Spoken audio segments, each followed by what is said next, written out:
புடிவாதமானே ஒரு கடிவாளம் போட்டேன் மலை நாட்டு தேனே ஒன்ன மடி மேல சாச்சேன்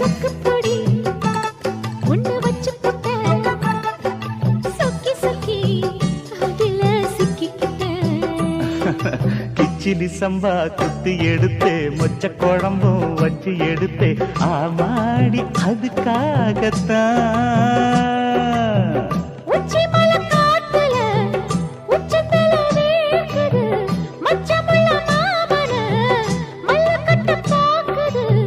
பக்கம் வந்து வருசு பார்க்கவா பந்தி வச்சு பசிய தீக்கவா கிச்சிலி சம்பா